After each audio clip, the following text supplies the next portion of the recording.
Yes, welcome back into UAP. Stephen Diener back here with you on the Unidentified Alien Podcast for episode number 157. Should be interesting. I wasn't expecting to actually do this one today as far as the information that's about to come out. I had something else completely in mind for today for episode 157, but this kind of popped up into my life last night. So I'm going to give you the backstory and tell you exactly what happened and why we're going to be talking about today the UFO video, the UAP video, whatever you want to call it. Tim Burchett during the congressional hearing says he still likes to call it UFOs, and I don't blame him. I still like to call it UFOs as well because the show is called UAP, so then it becomes confusing. But anyway, we're going to talk about that video, now famous video that Eric Burleson released during the congressional hearing. Of course, the Hellfire missile shoots the UAP, missile bounces off, and the UAP keeps going with those three objects behind it. I have new information on that might shed some light, actually does shed some light on that situation. We're going to get into that today. And by the way, special shout out to everybody on YouTube.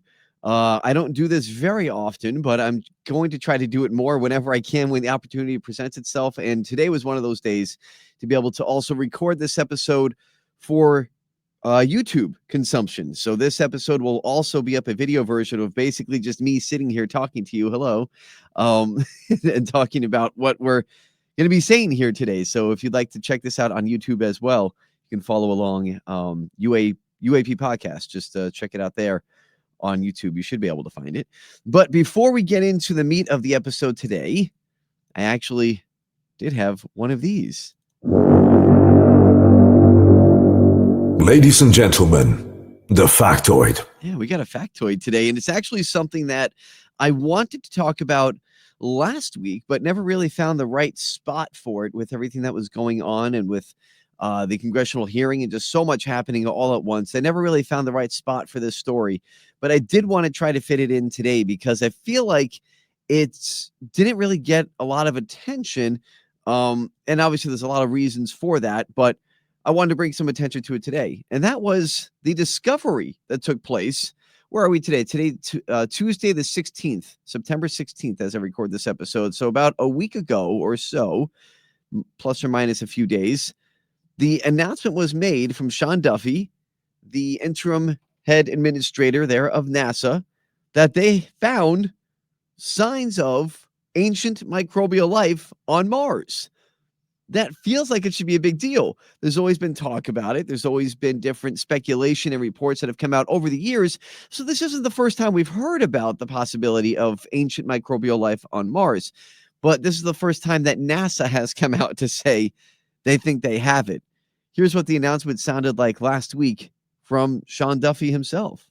After a year of review, they've come back and they said, listen, we can't find another explanation. So this very well could be the clearest sign of life that we've ever found on Mars. Well, I mean, hello. That's why I wanted to cover this here today before we got into the meat of the episode about the UFO and the missile. The greatest sign of life that we may have found on Mars. And I couldn't help but to think about of course, the implications of this, but I think about the story of Joe McMoneagle, someone who I spoke about here on UAP. I think I did a 2-episode series on him, and I think about that series a lot. The remote viewer, the most prolific remote viewer in U.S. military and intelligence history, Joe McMoneagle, and he did a lot of different missions for the United States military and for the intelligence agencies, namely the CIA. And one of the things that he did, and this is one of the things that I really focused on during one of those episodes that I profiled, was his remote viewing of Mars, of ancient Mars, like really, really ancient Mars, like 1 million years ago. And that's what he looked back at, was 1 million years ago on Mars, and then ended up coming back into contact with these tall beings that looked human, but weren't exactly human. And they were living on Mars 1 million years ago, and they were dying. And he was at like the base of this pyramid. And he saw all this in his remote viewing session going back 1 million years on Mars. Now, make of that what you will. Maybe it was a complete farce, or he was wrong, or he was seeing things, or he was right. And if that's the case, I mean, I couldn't help but to make that connection where you're talking about ancient microbial life, which would tell us that there was some type of life on Mars a long, long time ago. So could this be some type of um, connection or even validation towards the stories of Joe McMoneagle, his remote viewing sessions on ancient, very ancient Mars? I don't know, but it's just something that came to mind that I found fascinating. And I wanted to mention it here today because I didn't really get to mention it last week when this was really big news and it went away rather quickly, obviously.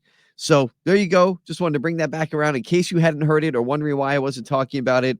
Just wanted to get that out there today for the factoid. But now to the main portion here, the main course. So let's start at the beginning. Why am I doing this episode today? And why am I focusing on the UFO video getting shot by the missile again? We don't really know what to make of it, right? Why bring it up again until we really know what to say about it? That was my thinking on this. That's why I wasn't going to bring it up again anytime soon until there was something new to talk about. But there is something new to talk about. I put this tweet out last night. So here's the backstory on this. Around 7 o'clock last night on September 15th, I put this tweet out at UA Podcast 850. I said, I just got a really big update on the Eric Burleson video from last week that showed a Hellfire missile hit a UAP. I continued saying, I was not expecting to hear this, but this info is honestly a game changer. I'm going to detail it tomorrow in a new episode. Stay tuned. So, first off, there's always haters. There's always people who comment that are disparaging. Someone says this was an ad and it should be deleted from Twitter. I'm like, okay, calm down, guy. This wasn't an ad. This was information. I'm letting you know that something just happened and I'm going to be talking about it. So I'm going to let you know what's going on. That's not an ad. So let's calm down on those accusations. And then when I say it's a game changer, I want to focus on that for a second because, again, some of the comments where people say, oh, I'm really getting sick of these comments like it's a game changer, just listen to my show or buy my book or watch my movie. That's not what this is. I don't really say a lot of terms like that, and I think you know that, unless I feel it's warranted. I do say them. I do say game changer. I do say paradigm shift or any of these dramatic terms, but I say it when I feel like it's warranted. And this felt warranted. So what happened was around 6 o'clock last night or so on the 15th. I get in contact with someone, if you listen to the show, Anthony Williams. And in case you don't know, Anthony is a military intelligence analyst, veteran, served multiple tours in Iraq and Afghanistan, was there at the fall of Afghanistan when that happened. So he's been around and he has a very illustrious career in the military and in intelligence. So, from time to time, of course, we talk here on the show, but we also talk privately to keep up with each other. So last night during that conversation, we started talking about, of course, the congressional hearing. He's asking, how did it go? What was my impressions of it?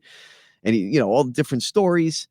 And I brought up the video and I started telling him the backstory about how I came across the knowledge that video was going to be played during the congressional hearing. If you remember from a previous episode, from the recap episode just last week, I had mentioned that I was given that information that the UFO video getting shot by the missile was going to be shown a few days before the hearing. I knew that video was coming. And so I was telling Anthony the backstory to that. Again, just a private conversation. And then he kind of dropped some bombs on me. And the funny thing was, I don't even think he realized that he was dropping these bombs. And I said, dude, you do realize this is massive information, right? And I explicitly asked, I said, is it okay if I pass this along? He said, yes. And that's when I sent out that tweet last night and I decided I have to do the episode about this. So the big speculation about this video from the start was, and even Eric Burleson said, was this real? Is this a real video or was this AI generated? Let alone prosaic explanations like a balloon or something else or a bird or something that, whatever people want to talk about. First of all, is it a real video? The answer is yes. It is a real video. Why do we know that? Because Anthony let me know that he has seen this video before. He studied this video. He analyzed this video along with his fellow analysts when it came out maybe a few years ago or so. I forget the exact timeline, say somewhere within the past 5 years. I could be off on that by a couple of years, but forgive me. Somewhere around the past 5 years when this video came out. When he saw the video on the news, on the congressional hearing, his first thought was, I've seen this video before. I've analyzed it. And he was shocked, actually, at everybody's reaction, because when he saw the video, his thought was, I've seen other videos like this. So this is kind of like an everyday thing. But when the general public saw the UFO get hit by the missile with the 3 pieces of whatever come out from behind the UFO, we obviously had a very different reaction because we're not privy to the videos that Anthony Williams and military, intelligence analyst gets to see and review on a day-to-day basis. So he lets me know, yeah, I've seen that video before. I studied it. I analyzed it. It's the real deal. We don't know what it was. And it wasn't just Anthony that analyzed this video. Again, his fellow analysts. And the term that he used was, we just kind of threw our hands up like, we kept trying to pass it off and say, do you know what this is? How about you? Do you know what this is? Let's try to figure this out. And they crossed off all of the explanations, including balloon. I explicitly asked Anthony, was this a balloon? Again, last night in a conversation off the air. His answer was, and I'm quoting here, most definitely not a balloon. That was his answer. So that was one of the big things being talked about here when it came to this video, this Hellfire missile hitting the UFO. That, it's just a balloon and it can be explained because of the angle that's being shot at. And we saw this with the Chinese spy balloon. It came down at a different or a similar trajectory. It acts just like it. No, not at all. Most definitely not a balloon, is what I've been told by the analysts who analyzed this video a few years back, before you and I ever saw it, before Eric Burleson ever saw it, quite frankly. So that is one of the things that I considered to be a game changer. Confirmation that this video of a missile hitting a UFO, bouncing off, and the UFO continues on, is a real video. This is not AI. This was not made up. I know a lot of people were disparaging it when they found out that it was a dead drop, as Eric Burleson called it. It was dead drop to him. Doesn't know where it came from or who sent it to him. And a lot of people speculated, well, then just throw it out because we had no chain of custody. There's no chain of custody, which means we can't verify this is a real video. I'm verifying it for you. This is verified. This is the verification process right now. This is a real video. And that, to me, is a game changer because that evolves the conversation on this subject.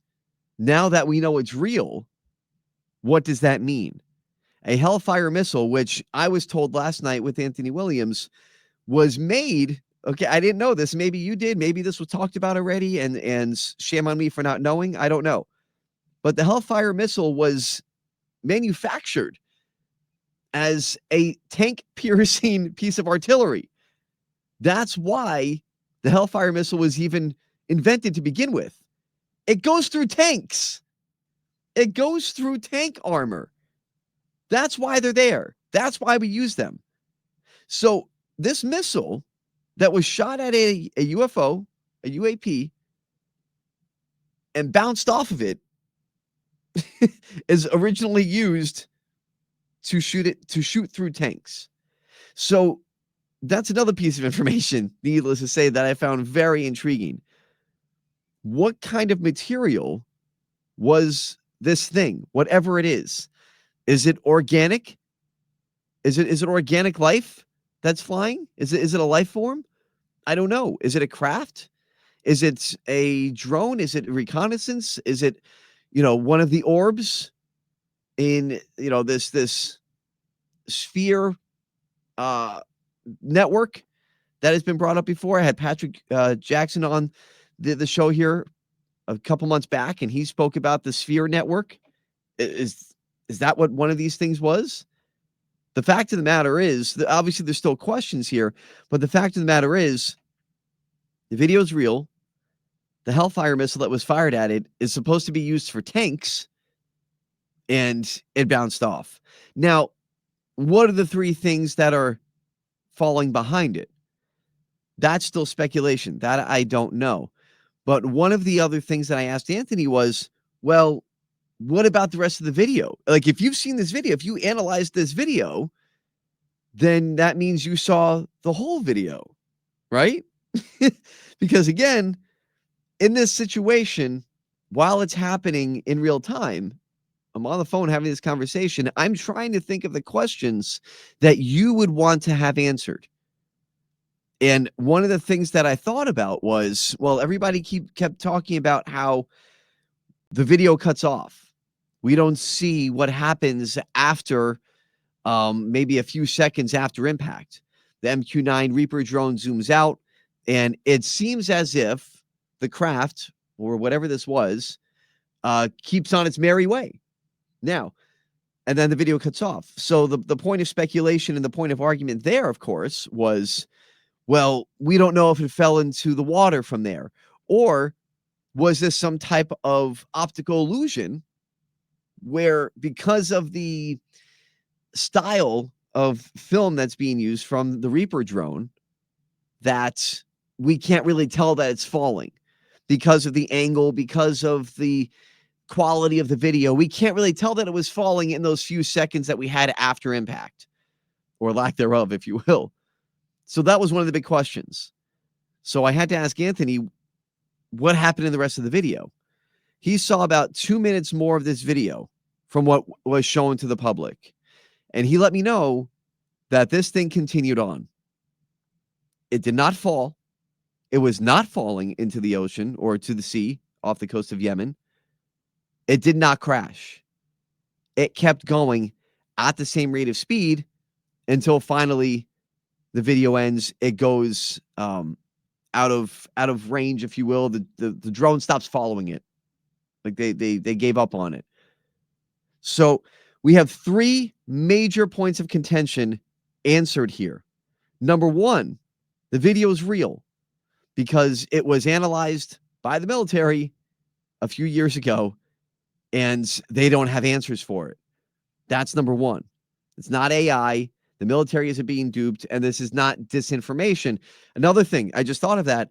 One of the big questions, again, was this a disinformation campaign? Did somebody sabotage Eric Burleson into showing a faked video, into an AI video, or to a video that had an easy, prosaic explanation like a balloon? That question, according to the information I've been given, the answer to that question is an unequivocal no. This is not disinformation. This is not a faked or AI video, and it's not a balloon, because it's been analyzed and because it's been seen by different military analysts who don't know what the hell it is. And they can't explain how a Hellfire missile that was designed to break through a tank doesn't destroy this thing. Now, we don't know, again, the three pieces that break off of it, that could be some type of indication that there was damage. We don't know. Are those pieces of whatever this was? Or was it some type of defense mechanism? Like, a flare system, like a C-130 would spout out flares, or any type of fighter jet would spout out flares to stop an incoming missile impact. If that's the case, though, why would it not use that defense system when the missile was incoming? Furthermore, why did it not retaliate? Think about that for a second. I thought about that question before I started recording here today. If this is some type of higher advanced technology from somewhere or something, if that's what we're looking at here, why is it not retaliating when it gets shot by a missile? The only explanation that I can think of, and I'll use an analogy here as a little brother, okay? I have a big brother, and I think back to the days of childhood where I would go up and start hitting my big brother, right? We get into a fight, we get into an argument, then I start punching, I start wailing on him. Am I doing anything to hurt him? No. I'm a little kid. I'm 7 years old, and my brother was in high school. I'm not hurting him. He stood there and he took it. And then he laughed and, kind of nudged me away. Is that what we're looking at? Are we looking at a big brother, little brother type of situation where it's like, okay, and I'll let you hit me. That's cute. And I'm, go sit down, watch your cartoons. Have a good day. I'm going to go about my way now. That's the only explanation I can think of as to, and I'm sure there are other explanations, but I shouldn't say only, but it's the most reasonable explanation that popped into my head right off the bat. Is this a big brother, little brother type of situation where it's like, you're just so much more powerful than the thing that's going after you, that, if you retaliate, it's going to be really bad for that other lower form. You're going to hurt them badly. So you're not going to retaliate. That's what it feels like to me, because it got shot with a missile and then it keeps going. So it's fascinating to think about. And those were some of the things I was thinking about before I came on here today. But again, just to recap on some of these things, these big points of contention, and some of the questions I was asked last night after that tweet, even going into right now, before I started recording, to answer these questions. Not a disinformation campaign. Somebody apparently was really trying to help by dead dropping this to Eric Burleson to show the world that this video exists. The video is real. It's not AI. The quote I was given was, most definitely not a balloon. The Hellfire missile is used to pierce tanks and to destroy tanks, and it bounced off of this thing. The UFO keeps going. It does not crash into the sea. That's a huge, huge point. Once that video cuts off, there's still a couple minutes left to it. That's another thing to keep in mind. And in that couple minutes, it keeps going at the same rate of speed. So these are all things that we didn't know before. It never showed any signs of true damage or descent. It was not going down. And again, other analysts kind of throwing up their hands while looking at this video along with Anthony Williams and saying, we don't know what to do with this. And one of the things that really got me too is that how Anthony just kind of nonchalantly spoke about this with me last night, saying that, yeah, dude, there's plenty of videos like this. And I just have to kind of stop and think to myself, well, how many times have we done this? How many times have we shot at an alien craft? I'll say alien because we don't know what it is. So, in literally some type of unknown thing.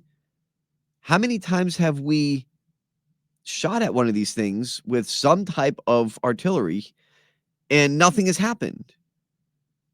We only know about this because it was shown publicly by Eric Burleson at the UAP hearing. Otherwise, we would be going on our way, not even knowing that this video existed.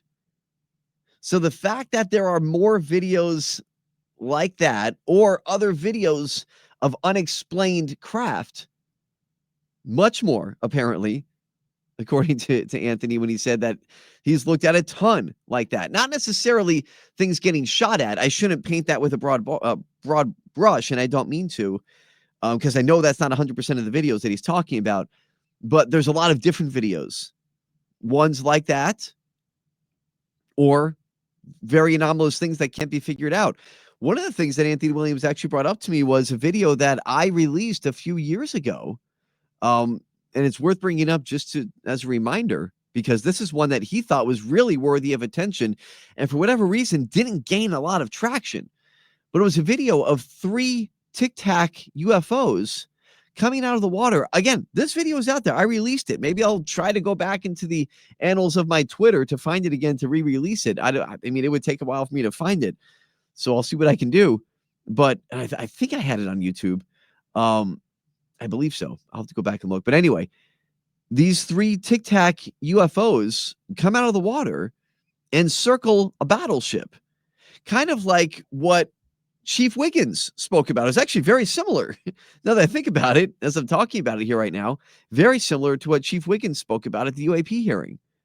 And these 3 UAP Tic Tacs come out of the water, circle a battleship or submarine, one or the other, and then zoom off and they go back into the water.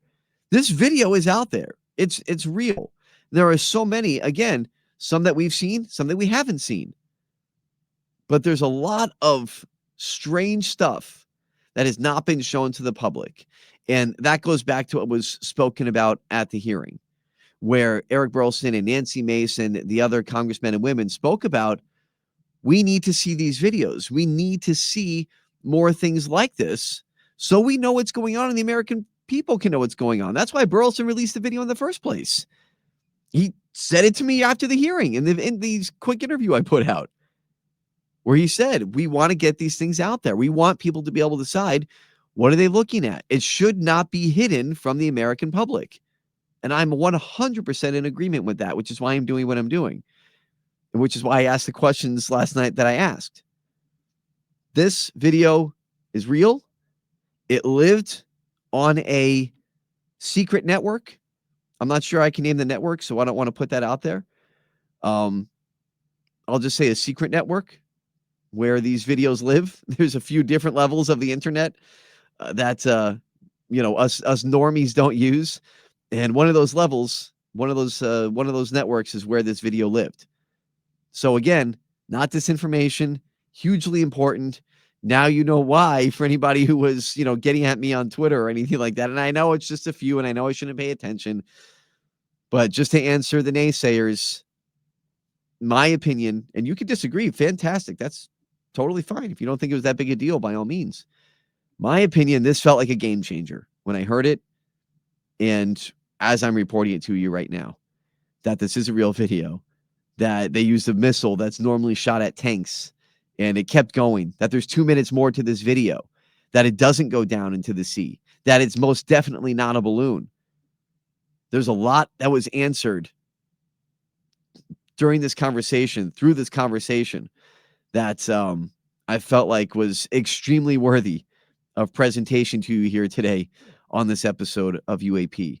So now the questions become, who did the dead drop, right? We don't know. We probably won't know, and that's fine. Quite honestly, we don't need to know that, because if this was somebody who, again, was just trying to do the right thing to offer information so that people could see it, and that if you dropped it without permission, that you don't want to get in trouble. I don't know the situation. I'm telling you right now, I do not know the situation of how this video ended up in Eric Burlison's hands. Quite frankly, I didn't ask. I don't want to know that.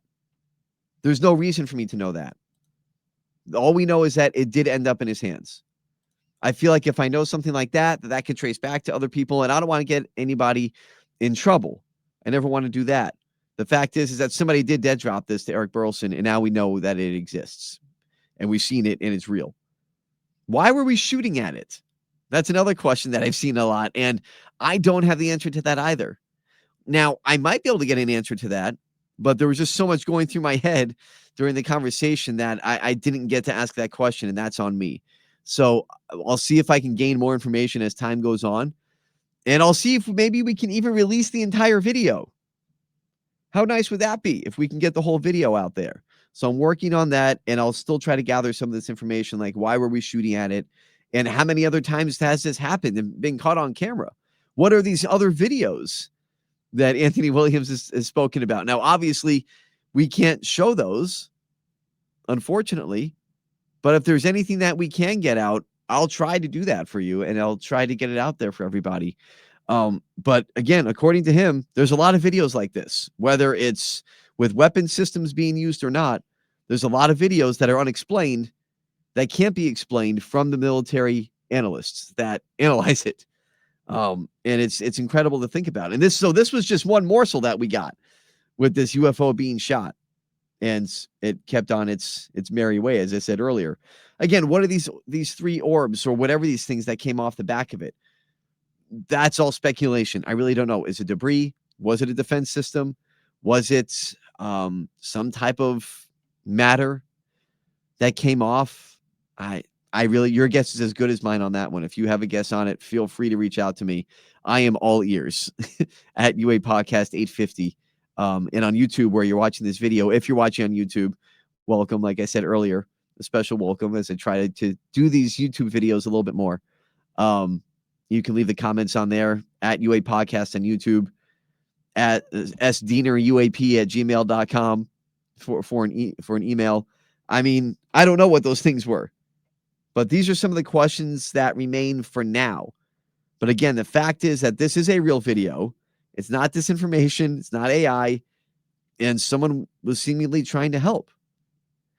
Before I go here today, because that's the information on it, and if I do come across more, I will tell you. But before I go here today, there was another story actually that I was told that I've never heard before, and I thought it was kind of fascinating, so I wanted to tell you. It goes back a few years. These two military members playing golf outside of one of the U.S. bases in Japan. They took a picture, and in the picture, they saw a craft. Turns out that craft ended up being tracked that day. They tracked it going Mach 10, accelerating quickly to Mach 10. Think about that. How fast that is. This was not a SpaceX rocket. It wasn't Starlink. It wasn't a Chinese rocket that was launching. They knocked out all those possibilities. It wasn't some type of, SR-71 Blackbird. I don't even know if those are in commission anymore, or whatever aircraft that we could be using that would go that fast. This thing accelerated quickly to Mach 10 when it was tracked by the U.S. military. That was over Japan a few years ago. What are we seeing? What are these things? What is being shot at by a missile that's used for a tank only to keep going and not crash into the sea? These are all great questions. But the fact is it happened. And now we know that it's real. And I really wanted to get that information out to you today. So we'll see what comes next. That's all I can say right now. A little bit of a shorter episode than usual, but that's what I have for today. And I don't want to prolong it anymore. I just want to give you what was going on, let you know everything, and we'll go from there. So if you do want to reach out, like I said just a little bit ago, sdieneruap@gmail.com, sdieneruap@gmail.com. You can reach me directly there, or at any of the social media channels I mentioned. You can send me a direct message on Twitter, TikTok, or on YouTube at UA Podcast 850 and at UA Podcast on YouTube. Also, continue to download and subscribe to the podcast wherever you get your podcasts on all major platforms. And lastly, and this is big, UAP Investigates. I finally have an announcement on this. It is slated to come out sometime this winter. I don't know if that means at the end of 25 or at the beginning of 26, but my special series, UAP Investigates, I had put out the trailer a few months ago. I just re-released that trailer on the UAP podcast channel, and as well as for the first time ever on the UAP Investigates channel. So do me a favor and do yourself a favor to keep track of this. You can download, of course, the trailer if you haven't heard it, but check out UAP Investigates on Apple and on Amazon and on Spotify and all the major platforms. Search for UAP Investigates. That feed is now live. It just went live yesterday afternoon. So check that out now. Subscribe to it. That way you can be ready before the first episode comes out, hopefully within the next couple of months or so. I'll keep you updated on when that first episode comes out. But do yourself a favor and do me a favor. Go ahead and subscribe now to UAP Investigates. Be ready for it. So that way, when that first episode drops, you are good to go in every episode thereafter. It's a 10-episode season. It's all about anomalous health incidences connected to direct contact with UFOs and with extraterrestrials. I have some incredible interviews in there with Will Elizondo, with Jeff Nusatelli, actually, which is funny because we did that well before he was a witness at this UAP hearing. Bob Salas and his wife, Marilyn. Some incredible people are a part. Nick Pope and so many others, including someone named Mr. J, who has the most unbelievable stories I've ever heard in my entire life. Not even doing the UAP podcast, just in my life. And he is a part of this series of UAP Investigates. So looking forward to getting that all out to you. The show is done. It's fully produced. So I'm happy to say that this winter, UAP Investigates will drop. So check that out wherever you get your podcasts and go ahead and subscribe now. That way you're ready to go when it does drop. Now, all that being said, thanks again for joining me here today. And to everybody on YouTube, I appreciate you. You can find this video on YouTube. You can check it out if you'd like to see the behind the scenes here of UAP Studios. But for now, it's Stephen Diener here saying thank you again so much for everything, for all the support. It's incredible. You're amazing. Thank you so much. So until next time, it's Stephen Diener saying be well. Thanks again. I'll talk again soon right here on UAP, the Unidentified Alien Podcast.